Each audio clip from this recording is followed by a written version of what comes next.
Good afternoon. Welcome to Bloomerang Academy, and thank you so much for joining us today. Today, we are talking about the fundraising standard. And if you don't know what the fundraising standard is, you're in the right place because Dr. Adrian Sargent is going to talk to us a little bit about that, why it was created, and what is the benefit for you and for your organization for attending the fundraising standard, and why does Bloomerang purchase seats for their customers? So joining us today is Dr. Adrian Sargent. He is the co-director of the Institute for Sustainable Philanthropy and the world's leading fundraising educator and researcher. We are so excited to have you be joining us today. I don't think we've had you on Bloomerang Academy before, so thank you so much for being with us, Adrian. You're very welcome. Yeah. So thank you so much. And without further ado, please take it away. Thank you for the introduction, Diana. So, my name's Adrian. I'm, as you've heard, a relatively rare animal in that I'm a professor of fundraising, and scary, really, that there aren't more professors of fundraising when you think how big the non-profit sector is around the US, and how many people work within our sector and the lives that we impact and so on. Lots of universities have professors of marketing, but professors of fundraising are kind of harder to come by. So today I'm going to tell you a little bit about one of the projects that I was involved with at the end of last year, setting up something called the Fundraising Standard online.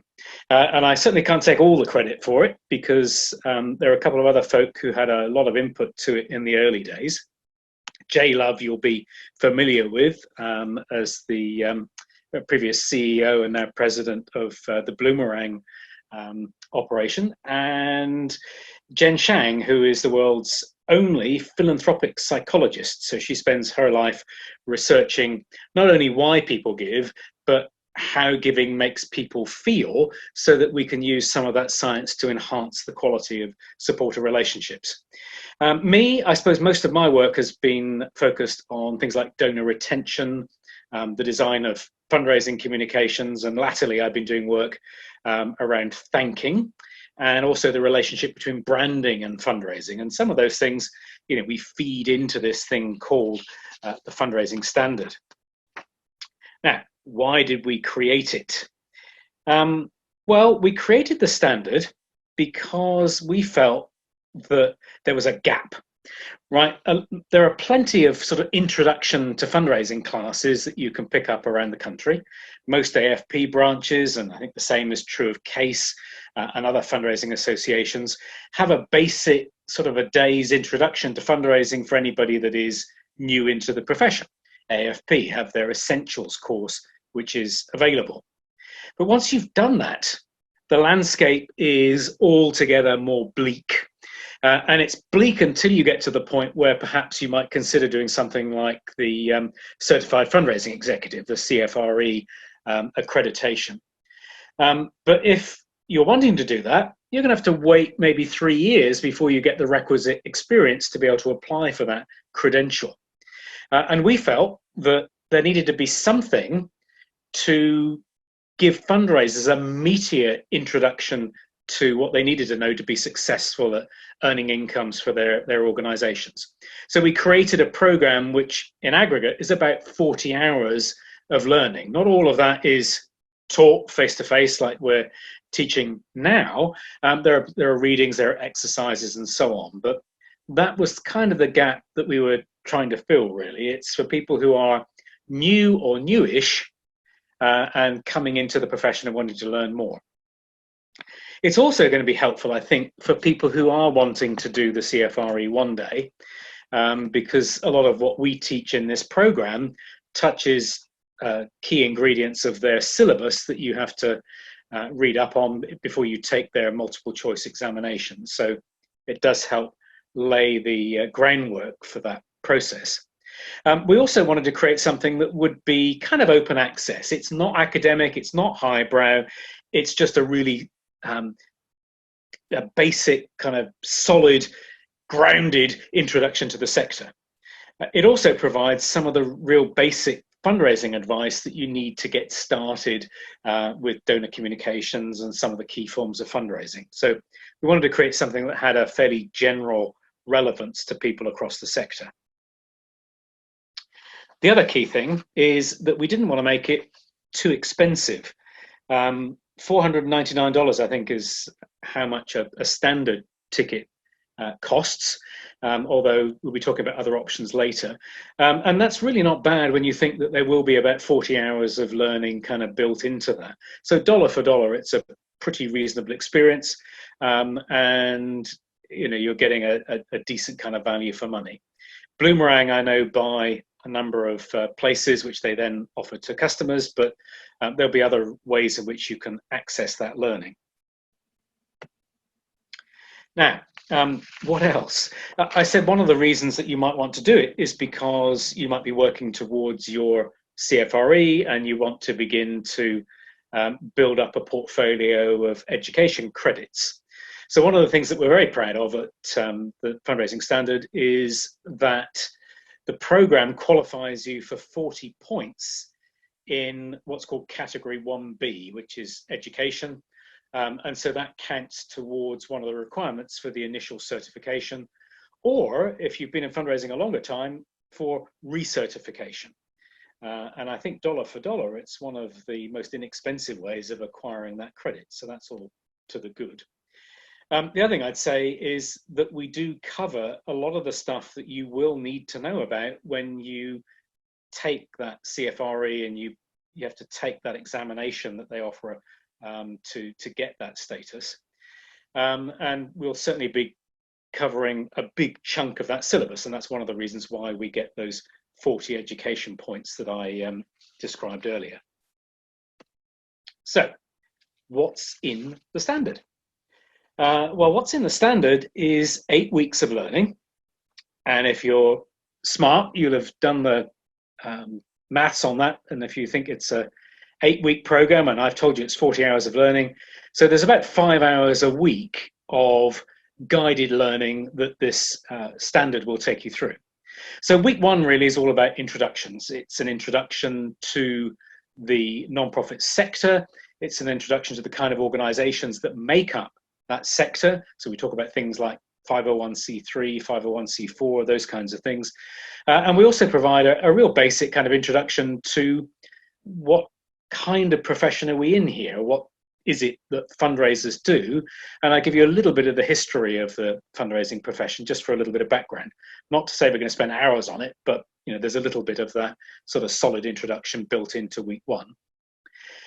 We also talk about some of the stats on the development of philanthropy in the States, and we share things like the Giving USA study, which over the last 50 or 60 years has been tracking giving from various sources in the United States, where the money comes from. And of course, 80% of it will come from individuals, living or dead, and corporations and foundations and so on. We also share some of the other kind of sector benchmark studies that might be of interest to folks as well. Week 2, well, week 2 is about fundraising ethics. This is a big chunk of what CFRE require you to know, and with good reason, right? Because we want to develop best practices in fundraising. And so we spend some time talking about some of the kind of key ethical issues that fundraisers are likely to encounter in their day job. And we also talk about some of the ethical codes that folks need to know about, because they provide really basic introductions to fundraisers of the right way to behave and the kinds of information and services that we should be providing donors. Week 3 starts to get a little into some of the science of donor behavior.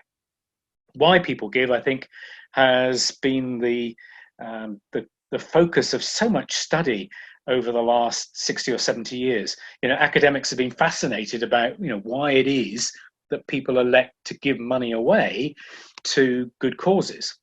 And so we spend a chunk of the time this week kind of reviewing a little of what we know. And we give you a couple of frameworks for thinking about what motives donors might have for giving to your organization.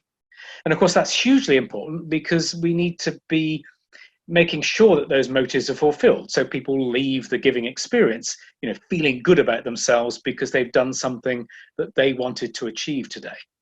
So it's important for all forms of donor communication, but particularly important for things like thank you communications. So we talk a little bit about the science of that. We also get into the science of kind of the opposite, really, which is why don't people give, or why do they stop giving? And we talk about some of the research that's been conducted in that space, again, so that people get a real flavour for what the issues are that they're going to have to wrestle with in developing income for their nonprofit. Week 4 is a very practical week around how we build relationships with supporters and the way that we go about designing communications cycles and kind of what we're going to say to people to help build that sense of a relationship with an organization. And we also talk about, well, why is that important? And it's important because, frankly, the sector is pretty lousy at building donor relationships right now. I'll share with you some of the stats on it towards the end of this presentation. But frankly, we are really not very good right now at building relationships. And for every 100 new donors our sector requires, we lose 105. That's how good we are at donor retention. And so we spend a whole week of the standard kind of looking at why that might be and some of the things organizations can do to minimize that attrition. Week 5, another practical week on how you design a case for support or a case proposition for your organization. So we give you a few different perspectives on that from professional practice. There are a few people really who have shaped fundraising thought. One of them is a good chum of mine called Stephen Pidgeon, and he has a very particular way of thinking about the way in which you frame a case for support, and he talks about the 4 pillars that you need to be thinking about and adopt as components of that case building process. But of course, there are lots of others, and we'll be covering too some of the thinking of Tom Ahern, who some of you will know as one of the leading kind of copywriters in our sector. Week 6 is getting more into Tom's stuff because we're focusing there on communications design and how to make good, impactful, donor-centric communications. We'll be sharing with you some of the key principles. I'll be sharing with you Tom Ahern's audit that he likes to do of fundraising communications. And then as a group, we'll get into critically evaluating some examples, and we'll share some really good examples and some examples that are not so good, so that you can see the difference that applying some of Tom's principles really make in improving fundraising communications. And I think out of all of the weeks, this is the one where we get the biggest post bag, and people even send in some of their own communications so that we can kind of critique them and apply some of the principles that we've been learning. Week 7, well, week 7 is an overview of what a typical fundraising mix might look like. So we talk about key forms of fundraising: digital, direct response, direct mail, corporate fundraising, achieving grant success from foundations and trusts and so on. So we kind of give you a little overview and an introduction of each of the key elements of fundraising that you might choose to engage in. And we just give you kind of a sense of what some best practice might look like in each of those areas. And of course, there's wider reading where you can dig around for yourself. Week 8 links to our relationship with Bloomerang, really, because the folks at Bloomerang feel really strongly about this, that all fundraisers should have a real good grounding in how to get the most from a fundraising database. Kind of things that you should be looking for, the kinds of functionality you need, the kinds of issues you're likely to encounter, and really how you think about managing that component of fundraising. Very little fundraising is going to happen if we haven't got an appropriate database that's using information in a way that really makes our life a lot easier. So that is the 8-week structure. How do you determine whether it's for you? Well, those 8 weeks will be really useful if you are new or kind of newish. You're a fundraising newbie. Or if you're working in a smaller nonprofit that maybe doesn't have a huge training budget and you want to get a fairly quick, concise, meaty introduction to fundraising. It's also, I think, appropriate for somebody who is new to the profession but has decided that this is something that, you know, I want to do this, I want to be here for a few years. So you know what, I'm going to invest in my staff development so that I begin to understand more about this thing called fundraising and how I can develop as a fundraising professional to maybe get to become a CFRE one day. The other, more practical reason you might want to do it is because it'll help you raise more money. And as you're going to learn on this program, doubling your organization's income isn't so difficult as you might think. And they're going to give you lots of tips and ideas that you can use to achieve that seemingly lofty goal. The other reason you'll do the course is that it is a blend of professional practice and science. So this is not what Adrian thinks. This is not the benefit of Adrian's 20 years of fundraising experience and the war stories that I can tell you about donors that I've talked to and worked with over that time frame. Well, there's a little of that, but there's also a decent chunk of science in here, stuff that comes from experiments and survey-based work that we've been doing in the sector, things that we've learned from that science that really make a difference to professional practice. So we'll be talking, for example, about the science of identity and the science of human well-being and how you can design donor experiences that will really make them feel good about being the kind of person that supports your organization.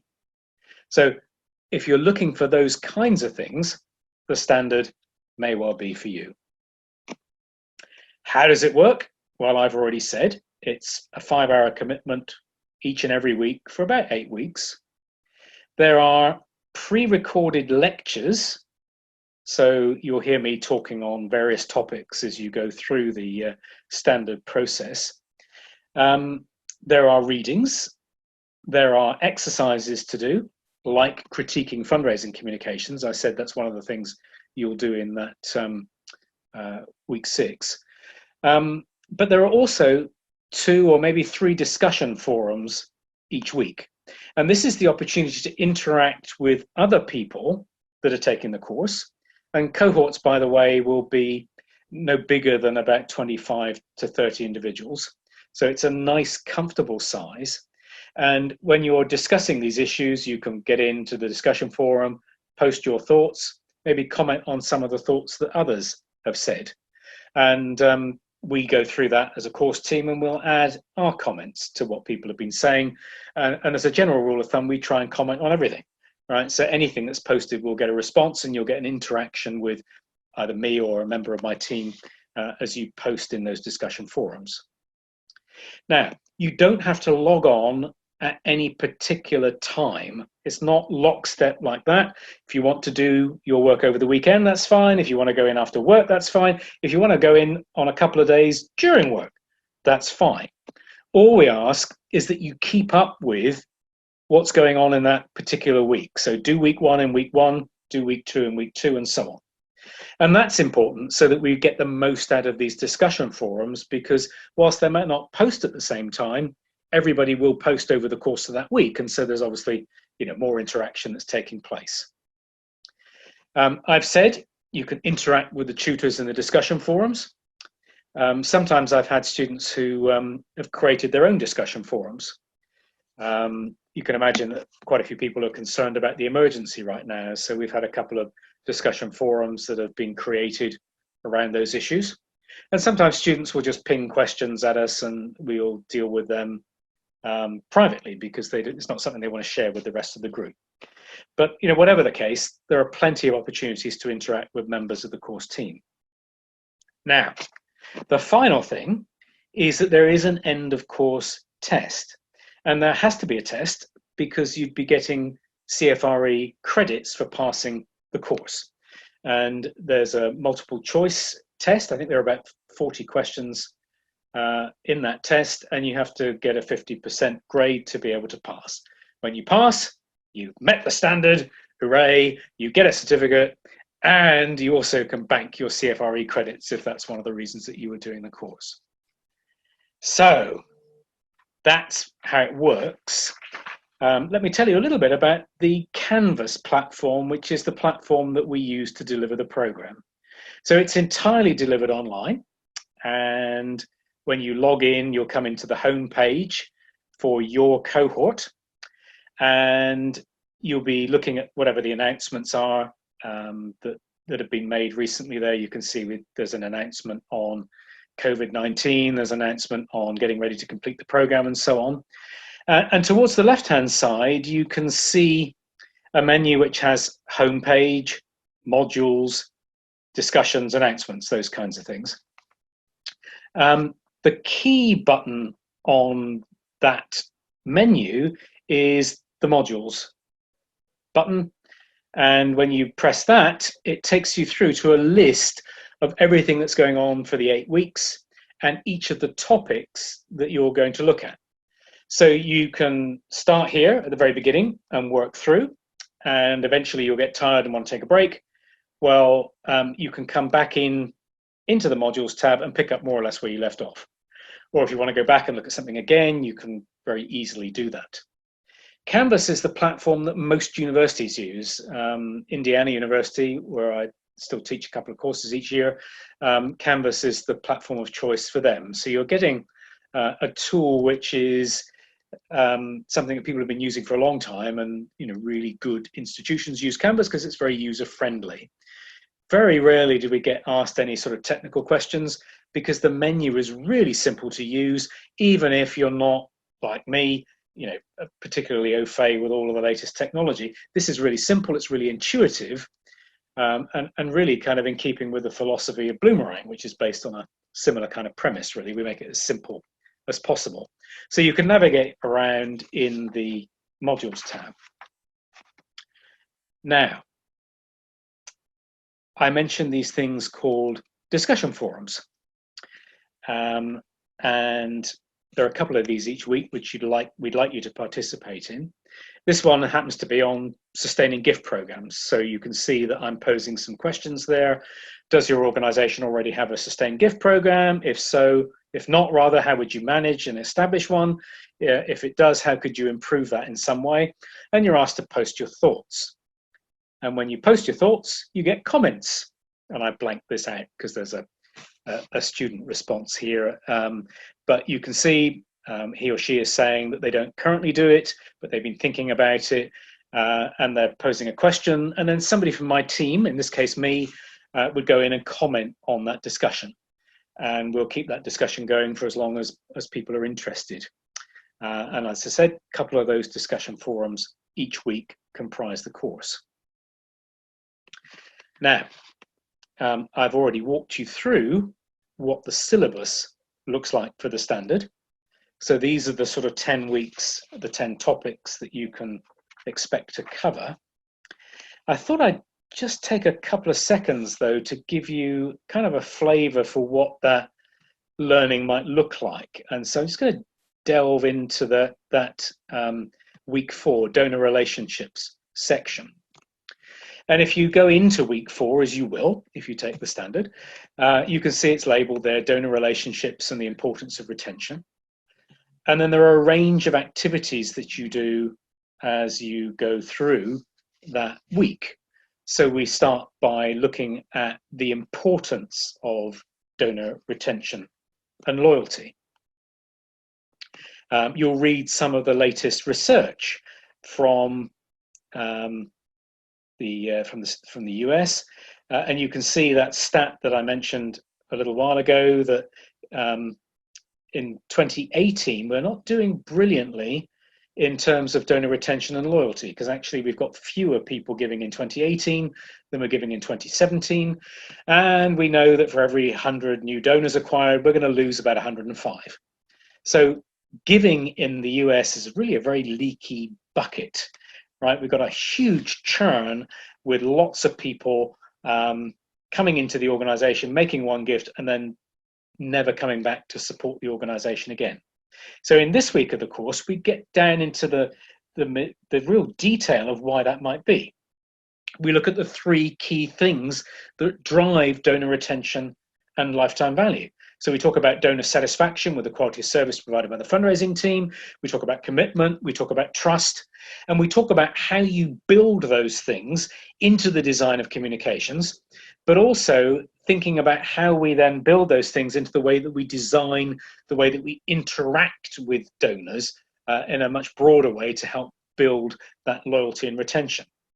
And we talk about the difference that even small improvements can make to retention and loyalty, to the lifetime value of a fundraising database. And so this week is, as are most weeks in the Standard, a real blend of what do we know from research, what does that mean practically, and how can I change what I do to build on that to improve levels of retention in our organization. And you'll have little mini lectures from me, you'll have discussions where we can toss around some of those issues, and there'll be some readings that you can do where you can get into a summary of some of that research that I mentioned.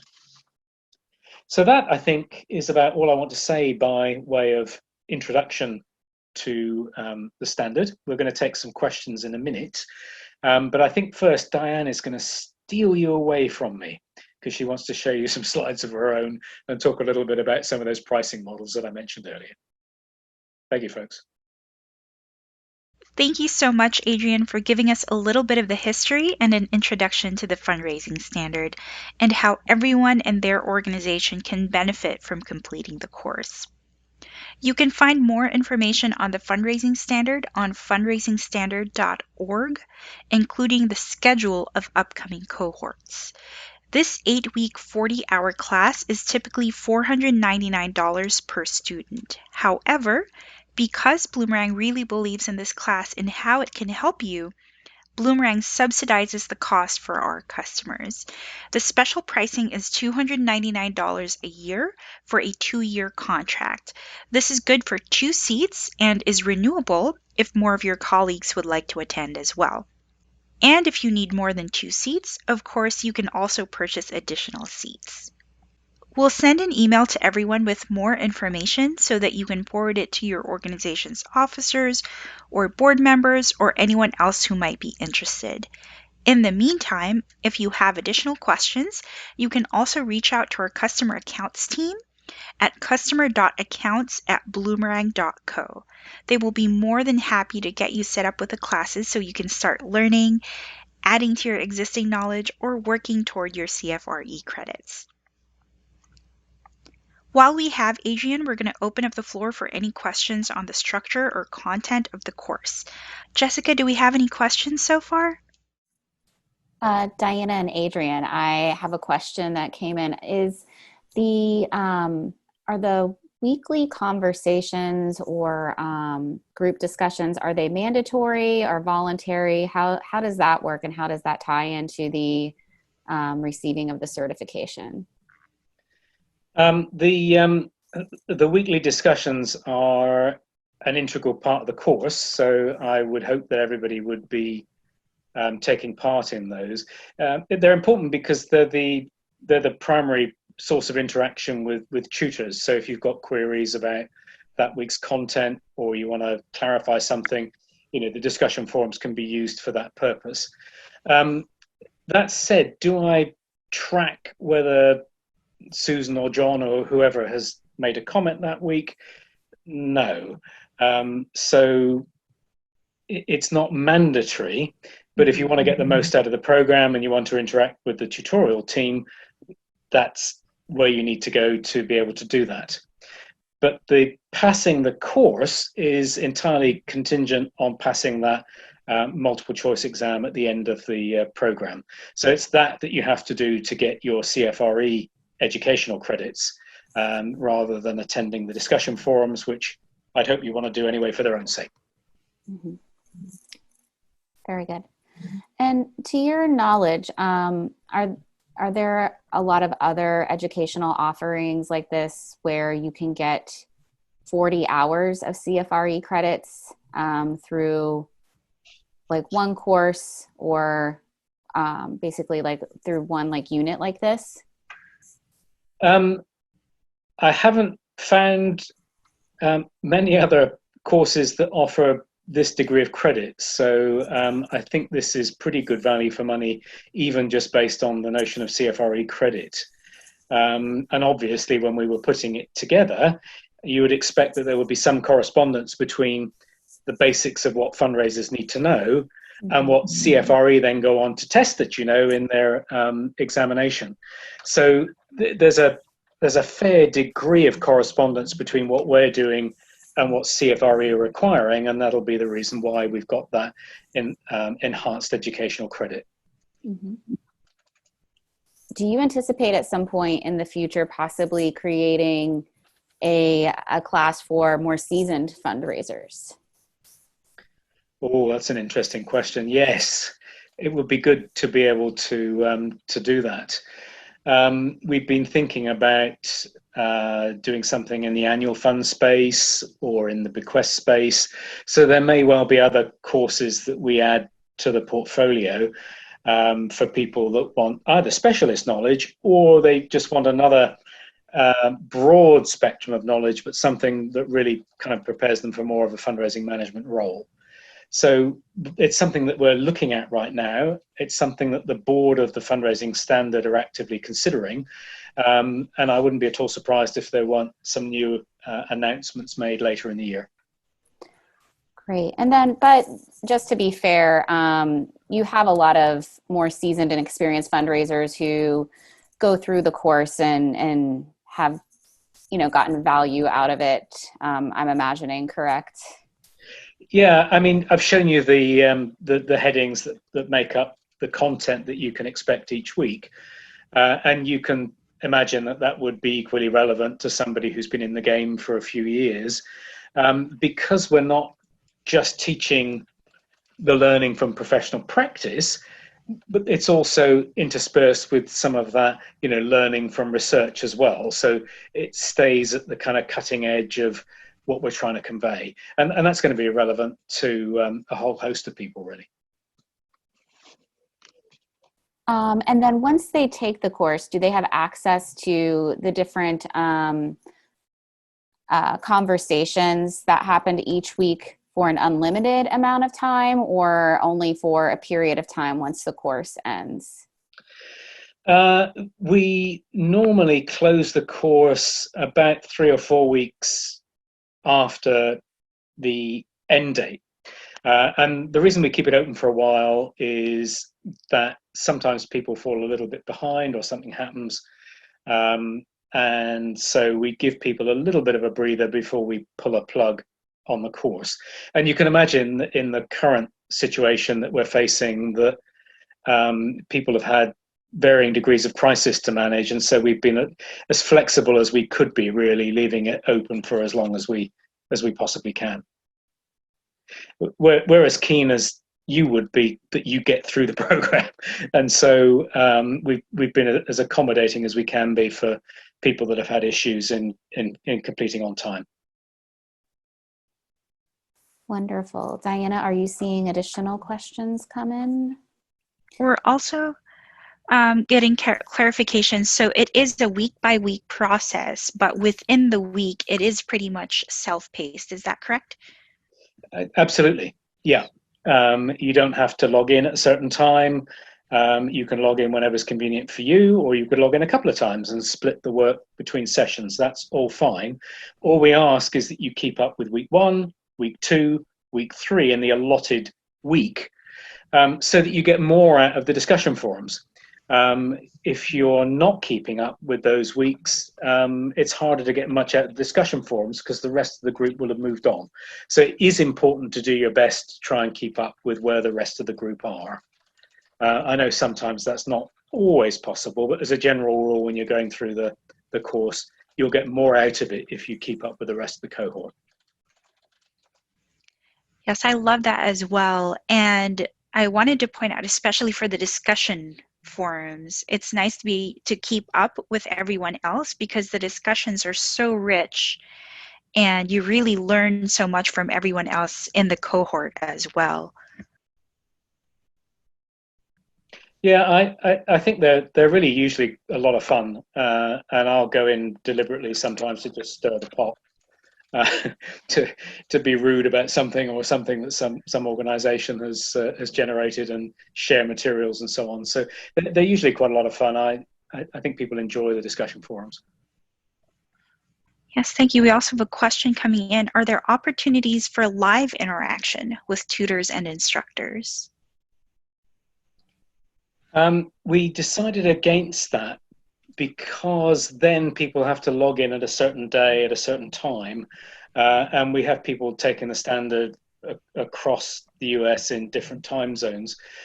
So we decided not to do that. But you can post a question on email, or you can create your own separate discussion, or you can post something in a discussion forum, and you'll typically get a response to that within about 24 hours. So you're not going to be left waiting for a long time to be getting feedback from a tutor. We thought that if we forced people to log in at a certain day and a certain time, that would make it less accessible for people. And so we've tried to do everything in a little more flexible a format, if you see what I mean. Wonderful. Thank you.